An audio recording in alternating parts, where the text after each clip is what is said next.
இந்த ஆன்க்லோசிங் ஸ்பாண்டிலைட்டிஸில் இந்த back pain பற்றி நம்ம பேசியிருப்போம். எல்லா பேக் பெயினுக்கும் பயப்படணுமா? அப்படி கிடையாதுங்க. இதில் குறிப்பாக வந்துட்டு ஒரு 5 சிம்டம்ஸ் வந்துட்டு நம்ம நோட் பண்ணி வைக்கணும். ஃபஸ்ட்டு வந்துட்டு ஏர்லி மார்னிங் ஸ்டிப்னஸ். காலையில் எந்திரிச்ச உடனே உங்களால் வந்துட்டு ஆக்டிவாக நடந்து உங்களோட ரொட்டீனை வந்துட்டு தொடங்க முடியாது. இது வந்துட்டு குறிப்பாக வந்துட்டு மணிக்கணக்காக இருக்கும்.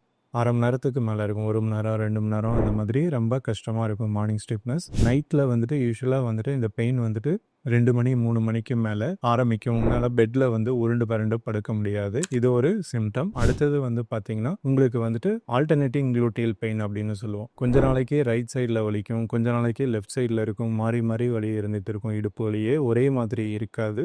நீங்கள் வந்துட்டு வேலை செய்கிறப்ப கொஞ்சம் கொஞ்சமாக இம்ப்ரூவ் ஆகிட்டே இருக்கும். இதை வந்துட்டு மூமெண்ட் இன்க்ரீஸிங் வித் உங்களுக்கு நாள் மூமெண்ட் இன்க்ரீஸ் ஆக உங்களுக்கு அந்த பெயின் குறையும். அதே டயத்தில் உங்களுக்கு வந்துட்டு ரெஸ்ட்டில் இருக்கிறப்ப வலி அதிகமாக இருக்கும். இதை வந்துட்டு ஒரு warning signs of low back ache. இந்த மாதிரி ப்ராப்ளம்லாம் இருக்குன்னா உங்களுக்கு ஆன்க்லோசிங் ஸ்பாண்டிலைட்டிஸ் இருக்காங்கிறத செக் பண்ணி பார்க்கணும்.